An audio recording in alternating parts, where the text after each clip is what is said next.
I don't need one of these. Councilman O saw me at an event live. I got the voice to carry. So Luke Reese again, Director of Business Marketing at Comcast Business. Came excited to talk to you today because I heard a couple common themes, and I think those that know Comcast, they may know us for one part of our business, maybe not the entirety. And a couple of things I want to talk about today, and welcome any questions after, is how we are a leader in technology. We're a homegrown, hometown company, but I heard Hilco Development, I heard the Navy Yard, and I heard some of the great things that are going on at the Phillip Port. We are an access company when it comes to connectivity. Over the past 2 years, if anything taught us, anybody in this room, is that data connectivity, Internet of Things has grown tremendously. Whether you are a small retail shop or whether you are a large international company with sites all throughout the world, we are the solution provider to help you there. But what we do, right, when it comes down to it, is we have solutions for every company. From, what we've seen on the rise now is that 8 out of 10 businesses were approached by phishing, malware, hacks over the past year. Well, Comcast, being the internet access company that we are, went out and purchased and partnered with some of the largest and leaders in that industry so that we can offer this to anybody who gets our internet access free of charge. So I think that's one of the pieces that we've done when it comes to technology and innovation, but taking that unified threat management. So when you think about what you're doing and what your business entails, whether it's again, tablets connecting to the Wi-Fi as you go throughout your property and your building. Again, whether it's simple POS. Comcast is one of the leaders when it comes to that because we put that on top of our services. But what I really want to speak to you today is about Project Up. Project Up is one of the things that encompasses one of our community investments and really what it looks like here in Philadelphia. So it comes to 3 parts. And those that have employees that will live in the community, right, we've offered Internet Essentials, which is a subsidized discounted internet to those to help close the digital divide. Over the past 2 years, we've realized people did not have access to internet. So being able to help there as a community partner, huge, tremendous investment for us. One that hits close to home. When you think about everybody's having the opportunity now to work remote, work home, and obviously work throughout different hours than before. Having access to internet was a big piece of it. Lift zones. And I heard a couple things around education today. Lift zones was a huge investment for us, and we created just over 1,000 lift zones. Those lift zones are actual, think of them as a internet library. You can show up at certain hours and you can have access to internet. So if you don't have the ability at your house where your employees do, again, we created and partnered with local community centers throughout the Philadelphia area to open these lift zones. And those are just public available sites for your employees and obviously for all of you. And the last one that I'm very excited about, and actually where I got to spend some time with Councilman O, is Rise. Rise for me it hits home, but really what I'm excited about are Rise initiative, and I have some literature to share. But Rise is a community investment into the small business sector, primarily the minority-owned businesses, as well as women-owned businesses who were hit the hardest by the pandemic over the past 2 years. What that is we've done a variety of subsets to give back to those businesses to help them get through this time and also stay above some of the challenges that I know we have all faced over the past 2 years.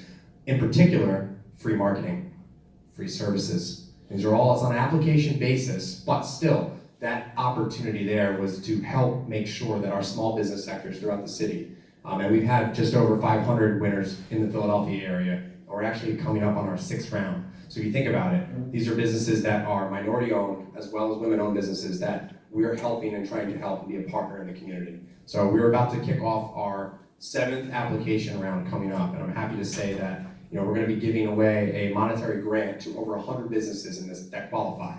So like I heard somebody say before, not everyone will get a grant, but that grant of $10,000 will be given to over 100 businesses, small businesses in that subsector that I talked about. I mean, think about it, that's $1 million locally we're going to be putting into local communities here in Philadelphia. So we do a lot as a company. I think those are the high-level things that I'm very proud of. And one last one, I was speaking to Sean before, a little bit different than the traditional marketing. One that I own and is very close to home for me is our network advancement. So, I hear some of the development areas, both very, very keen, and I know exactly what's going on. My team partners with developers as well as any partner and make sure that our fiber deep and our coax connectivity is there for when you need it. So think of a proactive investment into these areas, whether they're greenfield or redeveloped zones. My team designs out the fiber network to make sure that it's available for your business when you need it. So I welcome any questions as well, but thank you for today. All right. right, thank you very much.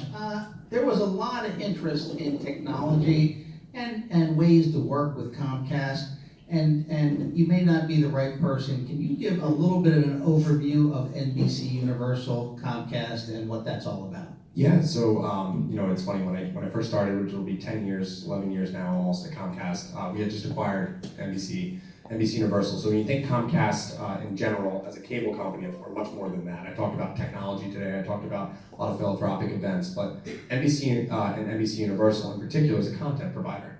You think about what the movies and the content that go along with the theme parks, that is under the umbrella and family of Comcast. So, ways to welcome that partnership, and if you have questions, we can talk further in it. But yeah, I mean, that's one of our largest subsectors of our company now, and we acquired them just about 10 years ago. Thank you very much. And now, right on time, we have Dave Wilson. He is Vice President of Government and Community Relations, Drexel University. Thank you. Everyone hear me? Okay. Well, thank you so much for allowing me to be part of it. Thank you, Councilman, Representative. Thank you for having me. Drexel University is a comprehensive research institution here in Philadelphia. But really what sets us apart internationally, there's two things. One, of course, being research. We are always looking for research partners across the world. So back 10 years ago, I guess now, I got the opportunity to go with then Governor Tom Corbett to Brazil and Chile to explore research opportunities and part of the delegation. And in fact, I think we signed with Católica in Chile, and I know we did some partnerships in Brazil as well. So wonderful opportunity for us. We're always looking to partner on research opportunities, but really what I wanted to talk about, what sets Drexel apart from other institutions is our co-op program.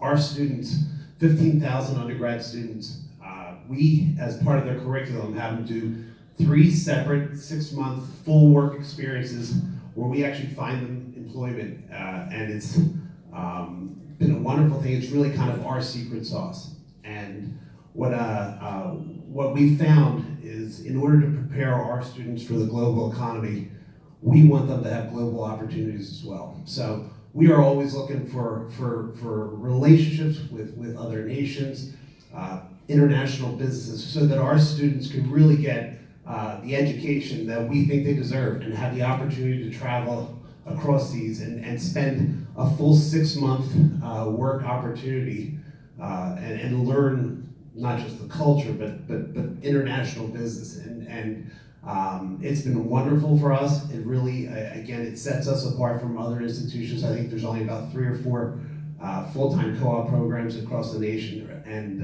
we are very excited to have partners internationally. I am here for any questions. I look forward to working with you, and certainly thank the council for allowing us to be part of this. All right, thank you very much. And so, one of the things that was raised the last meeting was the universities, the research, the technology, tech transfer, the move to commercially viable technology, and how all of that will work in partnership with your companies if they are going into those types of sciences and technology. So what I try to do today is provide just the opportunity to hear a little bit about some of the folks that you were interested in, and to let you know that it's an open door. Please reach out to them yourselves or to anyone else, anyone who isn't here, if my office can facilitate. If you want to reach out to our Majority Caucus Secretary, Representative White, any of our union leaders, Sam Staton Jr. right here, or Esteban Vera, Ryan Boyer, they are representing collectively the unions in this city. And the workforce, the government, and everyone else that really wants to accommodate you honestly and with as much effort as we can for your company's investors. When you're looking around the United States, North America, if this location is good for you, we want to help you understand more about it so that you can advise them, they can make the right choice. We want to make sure that we do everything we can to make sure that when they look at Philadelphia, that is the very best place for them. So with that, I'm just gonna kind of open it up now and just say if we could kind of, again, move counterclockwise. If there's any questions you have, any comments, or any things that come to mind that you would like to know more about, if you could direct it to whoever was making a comment, or you could direct it to me or to Representative White, or we still have two representatives from these unions, and of course our other union sitting right there. Thank you. And if you don't have a question, just pass the mic along. We'll let the microphone land on whoever has a question or a comment. This is kind of like our open period for now. I have a question for you gentlemen, and that is for any prospective tenant that's looking at a new location and they're considering Philadelphia, they do ask questions related to what the union landscape is like here. And so I'd just be curious from your perspective, how would you characterize the union landscape in Philadelphia for a company looking to do business here? I'll let the union leader speak first. First and foremost, we'll welcome them here. For a long time, Philadelphia had been a union town. I can say it's one of the last big union towns around. Beautiful city. We have a lot to offer. There's definitely opportunities here for companies to come to Philadelphia and make this a home base. We would definitely work out plans and as far as wages and benefits to make sure it works, because we welcome the opportunity to serve. And we want to maintain a union atmosphere here in Philadelphia. So it definitely can be a conversation between ourselves and the Bill of Trades with anybody coming in office. We definitely make sure everyone has a card before we leave. We want to set up a meeting, we can do so. In my background, my father was an immigrant from Korea. I didn't know a thing about unions. I never even really think I met a union person until I got involved with the Irish Immigration Center, and then I was surrounded by union persons, everybody named Pat. Anyway, Pat Eiding being one of them. And I started to learn things about the labor movement and unions, and I thought that was very interesting. What I have found about unions is this. People watch movies, and they hear things, and they get an idea. And I think the idea is not correct. And myself, I've heard a lot of people say, don't get involved with unions. They're basically just gonna, grab you by the neck and shake all the money out of you, right? What I would say is really this. You gotta judge each union and each city. Not every union is gonna be the same. One local in New York, a local in Boston, a local in Philadelphia, they're all different. You might as well meet the people, because that's who you're gonna partner with. But the union brings tremendous benefits. There's a collective bargaining. You're talking to an entire group of people through one conversation. And that conversation provides a tailoring for the kind of skills you need, for the work that you need, for the agreements that you need, and when times get shaky and tough, that ability to be flexible, because their members want to work. Now, you may have some union leaders who will not bend when things are tough, but as far as I've seen, here in Philadelphia, at least recently, because I'm not that familiar with unions, I've said that at the beginning, that they will work with the employer. There's certain unions that, since I've known of them, they always work with the employer. They want the employer to be successful. They want the company to grow. They want it to be globally competitive. And of course, that's good for the union members. I also think that the level of training that is provided, as was mentioned before, it is excellent training. The one thing that I will always say is when you get a union worker, you got top quality work. You don't have to ever worry about the quality of work, at least not here in Philadelphia, not from what I've seen. And finally, what I think is oftentimes missing is the partnership. And that's why I want to have this meeting.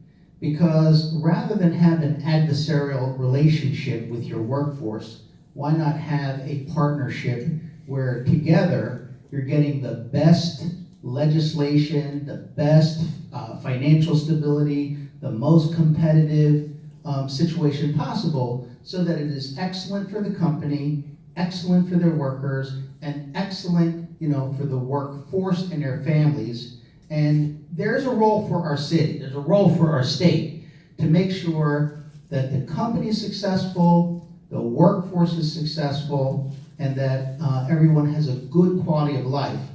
The city and the state can either make that a lot harder, or we can facilitate that and make it a lot easier. That is the issue about how we, as government representatives, are going to sit there and craft legislation and go to bat on your behalf, on behalf of the union members, so that they are taking the most money home with the best job quality. And we want Philadelphia to be a destination point. So all in all, I think if we started at the beginning with the unions sitting down with the investors, the management, and just going through all this, I think people will be surprised. I say that as a political insider. I say that knowing what unions can do. And when they get involved in a way that is positive and beneficial for jobs and opportunities, that's very powerful.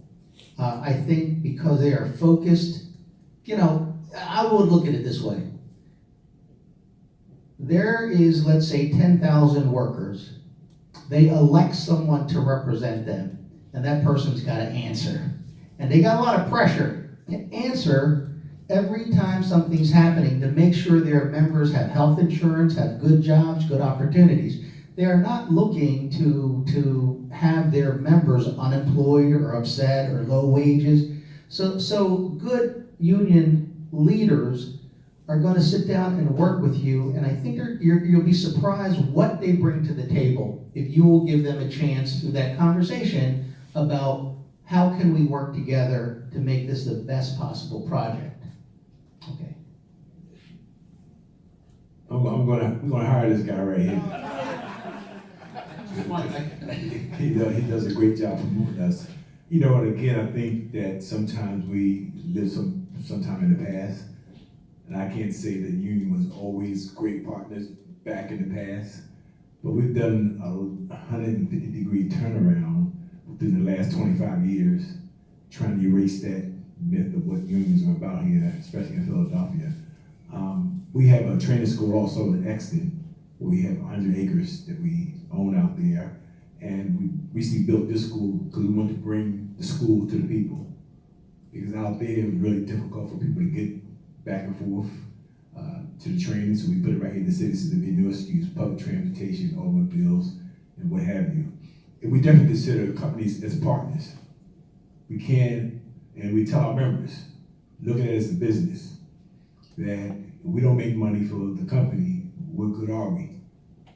That's the whole purpose of having a partnership, that you can feed your family, but at the same time, they gotta feed their family and maintain their employment and their jobs. So we rest high on that. So, we're looking forward to a relationship with anyone that want to have a relationship with us.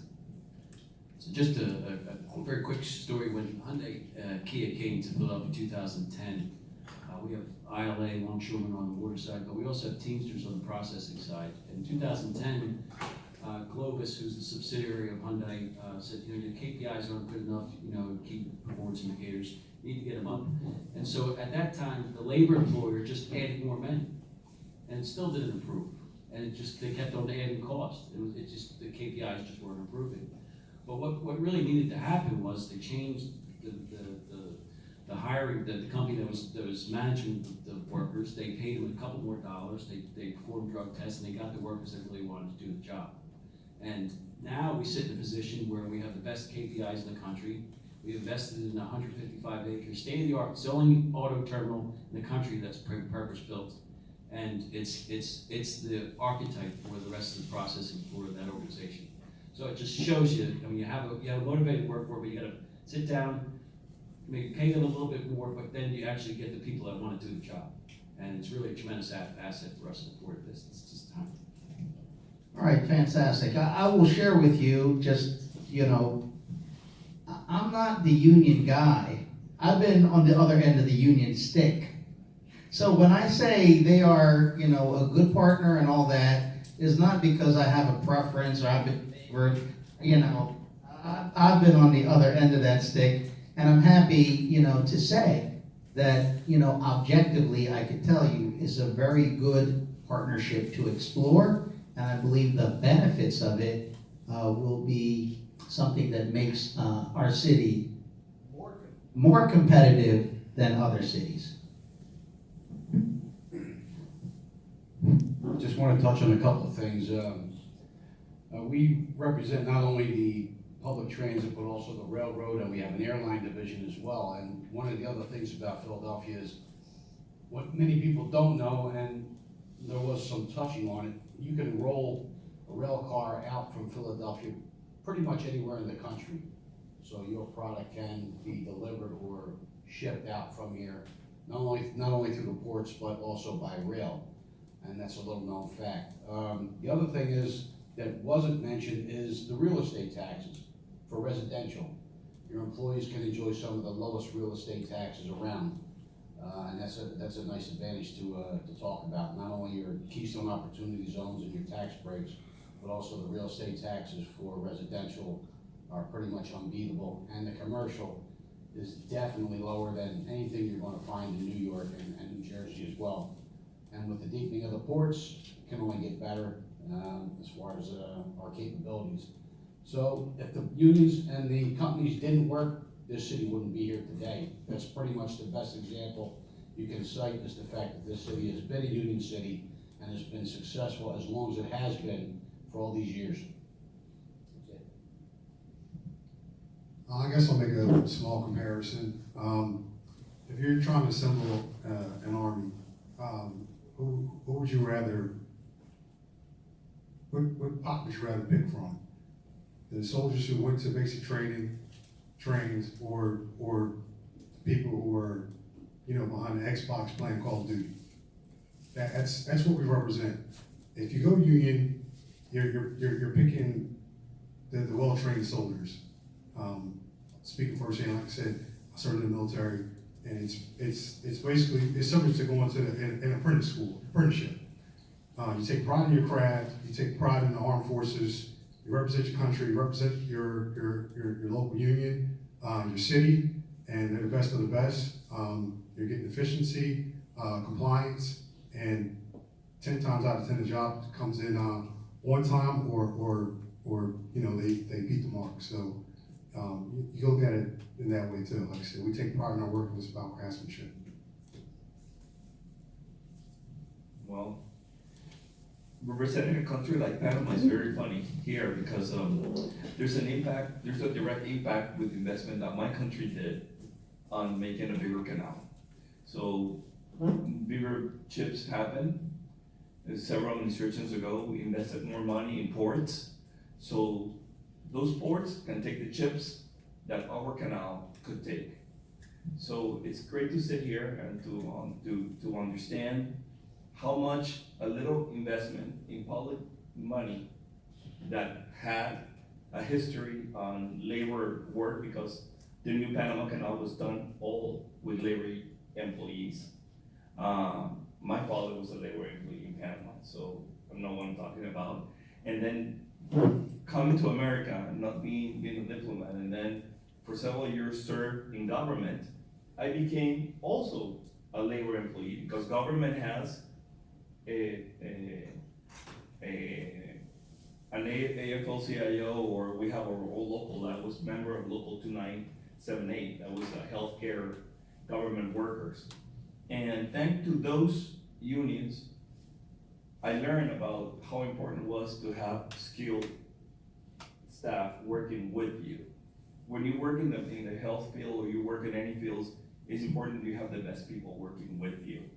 The locals gave us in our small, I worked in DC before, great staff to work with the health department. Everybody was labor. And I became the representative for my local to AFL-CIO. And that was a total different ballgame because I had to be both the reps of the employers that were working with me, but then I needed to learn how to work with government. I moved into the federal government, so I have to leave the local because then I became part of management. And now I'm a diplomat. So for me, I'm in a different place because I represent a country like here. But again, I have to interact with locals because again, the consulates serve your members. Members from any country in the world that are members of the local sometimes need help from our consulates. And it's important that they know, your members, that anybody who is from Panama or Panamanian citizens that still are, because they're residents, they have in the consular's offices here in the United States support. And then going back into the shipyards and into the investment that everybody has done here in this country, on this area. It's great to hear that, again, labor unions are part of the solution to the problem. Because, for example, we as a consulate, we're the oldest consulate in Philadelphia, have to go to the ports all the time because, again, ports come ships have staff, and the staff are from the countries that you represent. For example, when a Marine comes down from the port, they need support. They don't know that there are locals here in the port because they come from all over the world. We have to have all this paperwork. I need to, for example, for me now, I know that we're working with locals, so I can ask if there's a local that supports Marines or like people that, seafarers. So I gave those seafarers know that they have representation here when they touch Philadelphia. They never knew. They were part of a local that is a larger international federation of locals. So it's good now I'm learning that we can work with you again in trying to get your members and our seafarers support when they come here to Philadelphia. And it's great to see it again and see how the opportunities that we continue. Sometimes when we have economic meetings are mostly bringing business to Panama. But again, I think that on the new wave of thing is, how can we bring investors from Latin America here? And for them to understand that the labor laws here are as good as the labor laws that we have in certain countries. And that you guys are willing to sit and want to better understand how can the new investment of money in all these new programs that are created here, specifically, I didn't know about the Keystone areas that are now in Philadelphia. It's good to know because there are countries that want to invest, but they don't know where to. And with all these new partnerships, it's important that, that now I'm learning a little bit more, so thank you for having me. All right, thank you very much.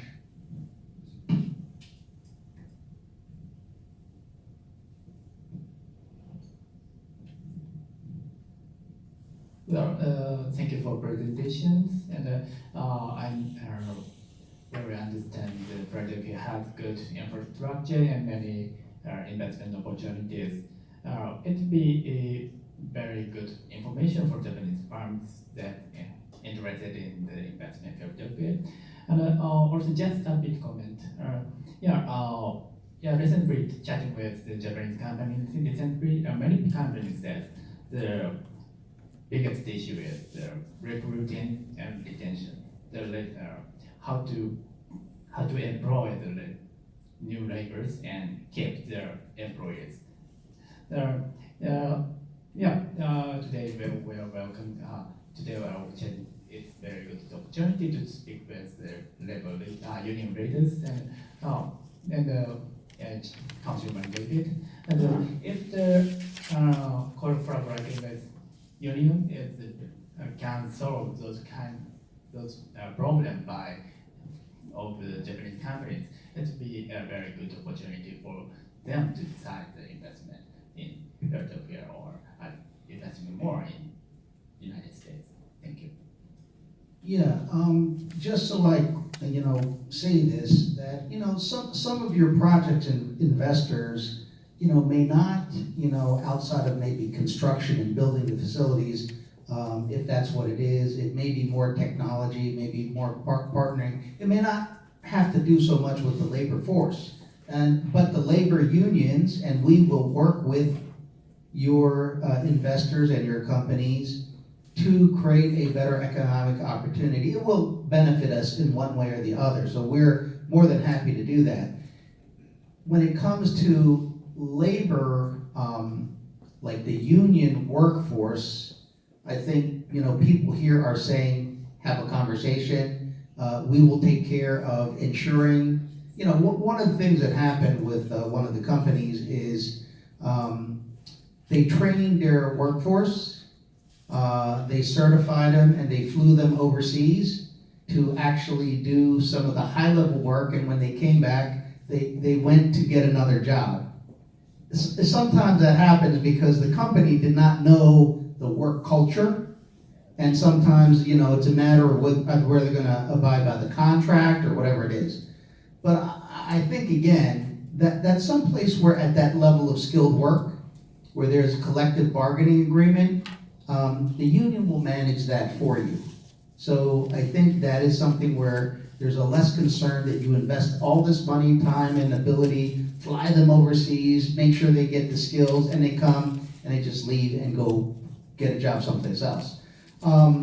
There is also, in the non-union side, also kind of what is the culture of work in the location that you are.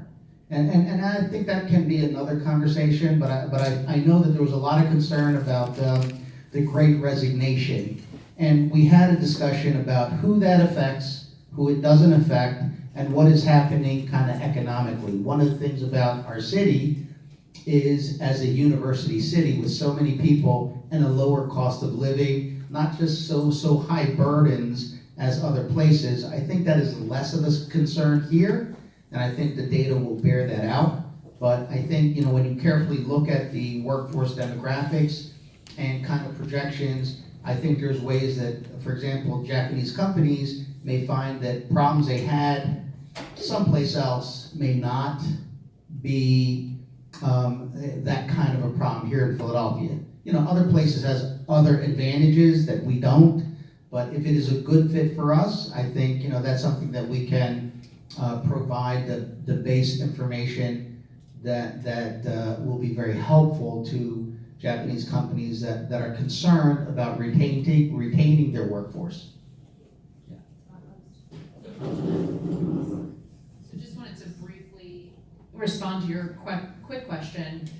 When you're talking about retaining employees, particularly when it comes to the labor workers, they pick up right where the person that might have left, they can pick up right after them. There's not even a hiccup, really, because they're so well trained that they know exactly what needs to be done as soon as they come on the site. So in that way, our trade union workers here in Philadelphia can be an added benefit to the concern that you have around retention. It maybe wouldn't even be an issue really because the person's already so well trained that retaining the individual may not be that big of a concern, okay? Any other questions? Sure. And what you might find in some cases, we go through this whole process of training, and once we go through the training, there's a pre-apprenticeship rate, then from that rate you go to a journeyman's rate. And when a person reaches journeyman's rate, that means he's a skilled, top-notch worker. What we find some employers do, will take them back and start paying them lesser wages. So you're gonna lose their value because they go somewhere else to work for somebody else, they're gonna pay them the right value.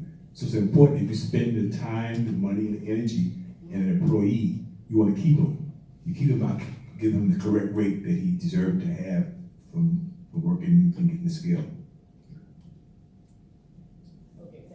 Thank you very much. Well, I would like to address you from 2 points of views. And many of you are actually career diplomats, and the way how I call myself, I'm a volunteer diplomat. I was never trained to actually handle so many different tasks that just fell recently on me. But I see the opportunities here and there all the time. So the first opportunity that I actually see here right now is in connection that today Ukraine was registered as a designated country for TPS. What it means, TPS, is a temporary protected status. It is estimated that it's already 100,000 Ukrainian nationals entered the United States, and most of them, they would be able to file employment authorizations and would have official right to be employed in the United States, unrestricted right. Usually Ukrainians, I actually never met one Ukrainian in my life, of at least older than I am, who do not have high school education or at least 4 years of college. Honestly, everybody always has a trade or profession. So that would be something that I believe our unions would be able to benefit from skilled workers, and usually it's mechanics, it's electricians, plumbers. Obviously it's all subject of licensing. Nobody starts from master plumber, of course, but there would be something that you would benefit because, again, Ukrainians, they would be able to file for TPS and employment authorizations literally tomorrow. That will be registered today, the Federal Register. And obviously a lot of them coming to Philadelphia because we have such huge Ukrainian community, and usually people have tendency to settle where there is a really well-established community. So even if they will be in New Jersey, technically across of the river, but they will be in the close proximity to Philadelphia, or even if they will go to New York, but the job market will be open for them here with employment authorizations. I think that we will actually have quite a number of Ukrainians who will look for a job, and those people, they will be highly qualified to do whatever, actually what is American labor market is lacking. A lot of Ukrainians, they are skilled nurses, they are, as I said, they're skilled mechanics or electricians. That's number one. Actually, the interesting point, because I looked into Kate, we have 7 crew members in Philadelphia Navy Yard, and I would be able to take them off the boat tomorrow, file documents for them. So if you need actually senior mechanic or professional crew members, I already have 7 of them. So if somebody interested, please do not hesitate to contact me, because people, I created an interactive form for people who, because the TPS was announced actually at the beginning of March, it wasn't registered. So in order not to lose connection with people, I created an interactive form, and one of the tabs of this form is actually please state your profession, occupation, or your skills. So that way we would be able to actually assess who actually we have already what would be the professional background of people who are already in Philadelphia. So please don't hesitate to contact me, and obviously there would be one issue that I see, that would be a language issue. So not